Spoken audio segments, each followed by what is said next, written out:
Subscribe करें मेरे NCERT hub channel को और यहाँ जाके बेल आइकन पे क्लिक करें ताकि आपको सारी की सारी नोटिफिकेशन मिल सकें और एक लाइक करके ज़रूर जाएं। और वीडियोस देखने के लिए आप यहाँ जाके देख सकते हो और प्लेलिस्ट में जाके आप सारी की सारी वीडियोस को देख सकते हो। Hello student, welcome back to my YouTube channel. आज हम आपकी वर्कशीट नंबर 8 करने वाले हैं बच्चों, जो आपकी वर्कशीट ये 19 अक्टूबर की है। तो बच्चों इसके अंदर जो हम टॉपिक करने वाले हैं, आपका जो टॉपिक है वो है संविधान बनने की प्रक्रिया एवं संविधान के मुख्य लक्षण।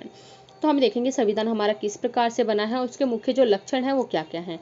नेक्स्ट इसके अंदर जो आपकी ये जो चल रही है, ये जो आपका चैप्टर है तो कौन सी बुक से है, क्योंकि आप ये वर्कशीट करने के बाद बुक भी पढ़नी है आपको। आप एनसीईआरटी की बुक से पढ़ोगे तो आपके लिए ज़्यादा बेस्ट होगा, आपको और अच्छे से समझ में आएगा, पूरा चैप्टर आपको क्लियर होगा।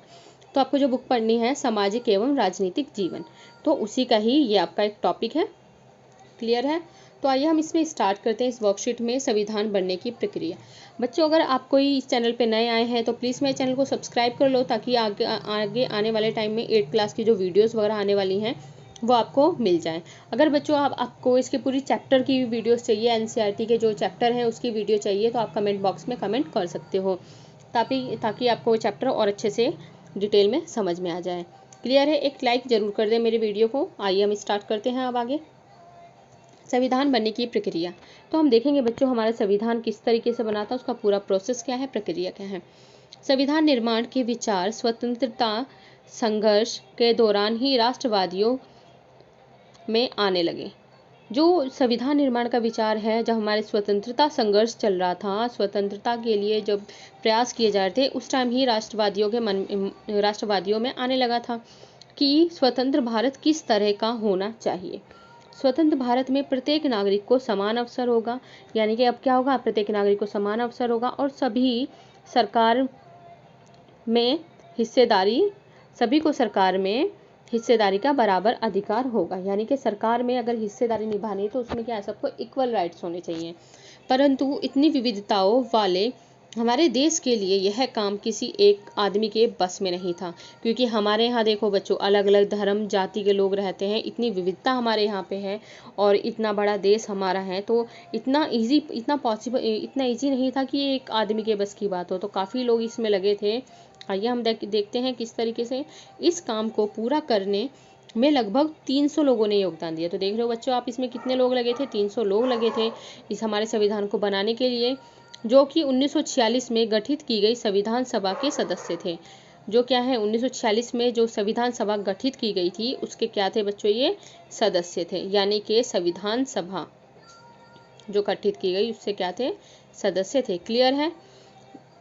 संविधान सभा जब कब गठित की गई थी, तो आपकी 1946 में। क्वेश्चन आपका यहाँ से बनता है। संविधान सभा की बैठकें लगभग 3 साल तक होती रही। यानी कि बच्चों 3 साल तक लगातार ये बैठक होती रही, इस पर बातचीत चलती रही, वार्तालाप जो भी ये करते रहे कि ये चीज़ संविधान में होनी चाहिए, ये चीज़ नहीं होनी चाहिए, उसे जुटाना किस तरीके से लिखना है, किस तरीके का हमारा संविधान होना चाहिए। इन बातों में ही पूरे 3 साल लगे थे, क्योंकि जो बैठक होती थी उस बैठक में यही डिसाइड होता था कि हम किस तरीके का अपना संविधान रखेंगे, उसमें कौन कौन से रूल्स रेगुलेशंस उसके अंदर होने चाहिए। होती रही, तब जाकर भारत का संविधान बना। संविधान भारत की प्रारूप समिति के अध्यक्ष, अब ये देखो संविधान जो सभा थी उसकी एक समिति थी बच्चों, प्रारूप समिति। क्लियर है? संविधान सभा की प्रारूप समिति जिसके अध्यक्ष कौन थे, डॉक्टर भीमराव अंबेडकर। क्लियर है? यह इनको संविधान के पिता के रूप में भी जाना जाता है। संविधान सभा के इन सदस्यों के सामने एक बड़ी जिम्मेदारी थी। अब देखो, अब 300 सदस्य हैं, बैठक चल रही है, अब हमारे संविधान सभा की जो प्रारूप समिति है उनके अध्यक्ष डॉक्टर भीमराव अंबेडकर भी आ गए हैं। अब ये देखना है कि इनके सामने एक जिम्मेदारी है, किस तरीके से हम इसे डील करेंगे। क्योंकि हमारे देश में कई समुदाय थे, उनकी न तो भाषा एक थी, न एक धर्म था, न एक जैसी संस्कृति थी। क्लियर है?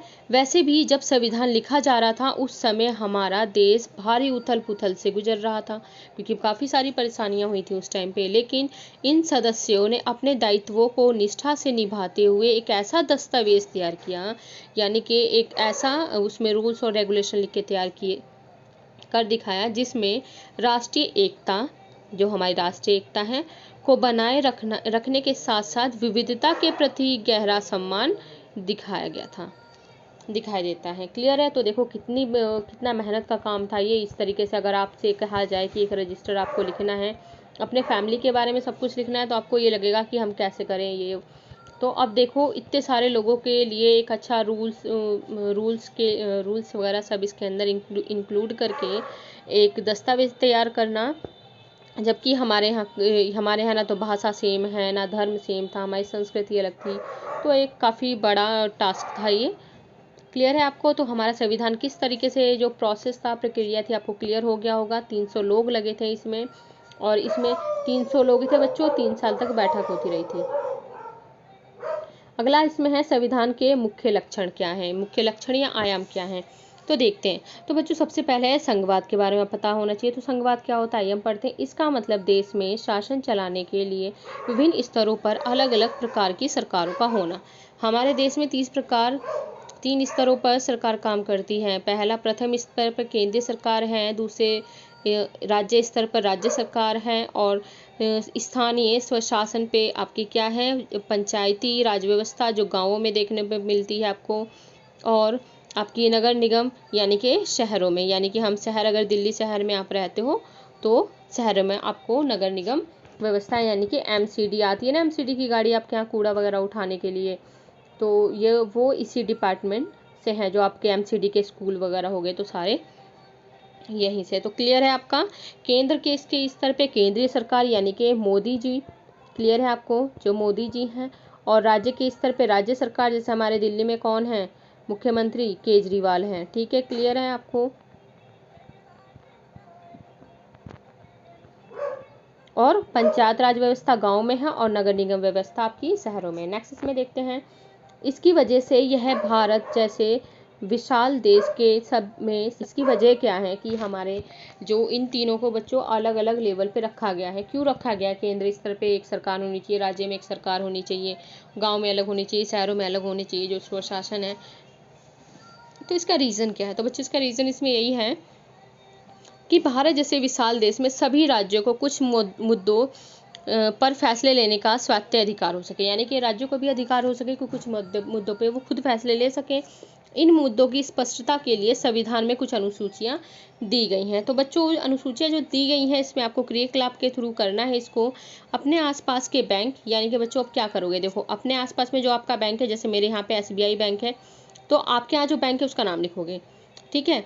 और आपके आसपास जो स्कूल है, यानी कि आपके आसपास कोई भी स्कूल है, न्यू सीमापुरी में अगर आप पढ़ते हो तो न्यू सीमापुरी स्कूल कुछ भी लिख दो।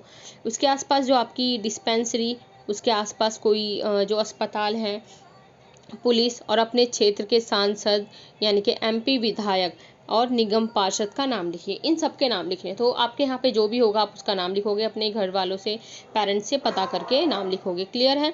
तो बैंक का जैसे मेरे यहाँ पे SBI है, स्कूल मेरे यहाँ पे न्यू सीमापुरी है, कोई भी प्राइवेट स्कूल का भी नाम लिख सकते हो। डिस्पेंसरी किस नाम की डिस्पेंसरी है, अस्पताल आपके आसपास कौन सा अस्पताल है, जैसे आपके पास अगर GTV है तो आप इसका लिख सकते हो। क्लियर है? नेक्स्ट आपके पास पुलिस थाना कौन सा पड़ता है, आपके क्षेत्र के सांसद कौन है, क्लियर है, और विधायक ही आपको लिखना है। ये लिखने के बाद बच्चों फिर आपको एक काम करना है, इसके बाद पता लगाइए कि ये किस प्रकार के सरकार, केंद्र यानी कि केंद्र, राज्य या अन्य के अंतर्गत काम करते हैं। ठीक है, तो अभी हम करेंगे, ये मैं आपको करवाऊंगी। तो बच्चों आपके ये टोटल 4 क्वेश्चन है जो हम आगे करने वाले हैं। तो आइए हम स्टार्ट करते हैं। अगर आप तक यहाँ तक आ गए हो तो मेरे चैनल को प्लीज़ सब्सक्राइब जरूर कर लें, ताकि नेक्स्ट लाइक देकर जरूर जाएँ। क्लियर है? तो आइए हम स्टार्ट करते हैं आगे। जो आप देखो बच्चों, आपका क्वेश्चन नंबर जो इसमें फर्स्ट था, क्या क्वेश्चन है, संविधान का निर्माण करते समय संविधान सभा के सामने कौन कौन सी चुनौतियां थीं। तो हम देखेंगे कौन कौन सी चुनौतियां थीं। देखो आपका ये पहला उत्तर है, उत्तर आपका 1 है। ये संविधान का निर्माण करते समय कई चुनौतियां थीं। हमारे देश में कई समुदाय थे, उनकी ना तो एक जैसी भाषाएं थी, ना एक धर्म था, ना ही एक संस्कृति थी। क्लियर है बच्चों? तो आपको ये अपने नोटबुक में लिखना है, आपका पहला उत्तर है ये। ठीक है, नेक्स्ट उसमें क्वेश्चन आपका है कि संघवाद क्या है, संघवाद के बारे में बताना है। जो प्रश्न आपके अपनी वर्कशीट में भी देखोगे उसमें लिखा हुआ है, तो बच्चों इसमें संघवाद का अर्थ है कि देश में शासन चलाने के लिए विभिन्न स्तरों पर अलग अलग प्रकार की सरकार का होना। ठीक है, तो ये क्या है बच्चों, संघवाद है। जैसे केंद्र में आपकी कौन सी है, केंद्र की सरकार है। राज्य में आपकी कौन सी है, राज्य की सरकार है। स्थानीय स्तर पे कौन सी है आपकी, पंचायत है। और यहाँ पे आपकी राज्य सरकार है और यहाँ आपकी केंद्र की सरकार है। क्लियर है। नेक्स्ट क्वेश्चन पे अब हम चलते हैं। नेक्स्ट क्वेश्चन आपका इसमें है, हमारे देश में 3 स्तर की शासन व्यवस्था कौन कौन सी लिखी है। तो वो क्वेश्चन था, यहाँ मैंने उत्तर लिखा है। क्वेश्चन आप वीडियो पॉज करके या पहले आप उत्तर लिख लो और उसके बाद अपनी जो आपकी टीचर ने वर्कशीट सेंड की उस वर्कशीट में जाके वहाँ से आप क्वेश्चन लिख लेना, एक लाइन क्वेश्चन के लिए छोड़ दो। तो हमारे देश में 3 स्तर की शासन व्यवस्था है। जैसे आपका पहला केंद्र सरकार, ठीक है, केंद्र में है। राज्य सरकार, राज्य में है। पंचायती राज व्यवस्था या नगर निगम प्रशासन। क्लियर है बच्चों, इतना आपको, ये आपका उत्तर नंबर 3 है। अब चलते हैं हम 4th पे। अभी पूछा गया था कि हमारे जहाँ जो संघवाद है बच्चों, संघवाद वो भारत जैसे देश के लिए किस प्रकार महत्वपूर्ण है। आइए हम देखते हैं। संघवाद संवैधानिक तौर पर शक्ति को साझा करता है, यानी कि केंद्र और राज्य के बीच में। क्लियर है, क्योंकि इसमें स्वशासन तथा साझा शासन की व्यवस्था होती है। क्लियर है, यानी कि खुद अपना शासन चला लो, नहीं तो साझा करके शासन जो चलाया जाता है। क्लियर है, आपको इसमें यही लाइन लिखनी है, तो आप इसको नोट कर लें। और आपका बच्चों ये लास्ट क्वेश्चन था, तो हमने इसके 4 क्वेश्चन कंप्लीट किए हैं। एक आपका क्रियाकलाप जो था वो रह गया है, वो हम करने वाले हैं। जो मैंने क्रियाकलाप कराया था ना आपको, वो है, वो हम अब आगे ये करेंगे। मैंने बताया था आपको, तो आपको उसमें छांट के बच्चों लिखना था जो केंद्र में चीज़ें आती हैं, जो राज्य में आती है। तो आप इसे नोट कर लो। केंद्र में आपका बैंक आता है, सांसद आते हैं, निगम पार्षद आते हैं, आपका स्कूल आता है, विधायक और डिस्पेंसरी भी खूब क्लियर है। लेकिन बच्चों जो अस्पताल और पुलिस है, तो ये राज्य और केंद्र में दोनों में आते हैं। किसमें, राज्य और केंद्र में दोनों में है ये, तो इसमें कंफ्यूज होने की जरूरत नहीं है। अगर हम केंद्र शासित की प्रदेश की बात करेंगे तो उसके अंडर में पुलिस नहीं आती है। अगर हम ठीक है, और बाकी राज्यों के अंडर में पुलिस आती है। तो यहाँ पे थोड़ा सा 2 इसमें वो है, बाकी आप इसे नोट कर लें अपनी कॉपी में। और मेरे चैनल को जरूर से सब्सक्राइब कर लें और बेल आइकन पे क्लिक कर लें, ताकि आपको सारी की सारी नोटिफिकेशन मिलती रहे। और एक लाइक देके ज़रूर जाएं। तो नेक्स्ट वीडियो भी मैं आज 1 या 2 दिन में अपलोड कर दूँगी, जो आपकी फ्राइडे वाली वीडियो आने वाली है। तो इसलिए बने रहें मेरे साथ। तो मिलते हैं नेक्स्ट वीडियो में, नेक्स्ट वर्कशीट के साथ, वर्कशीट नंबर आपकी 9 के साथ। Okay, take care, good bye.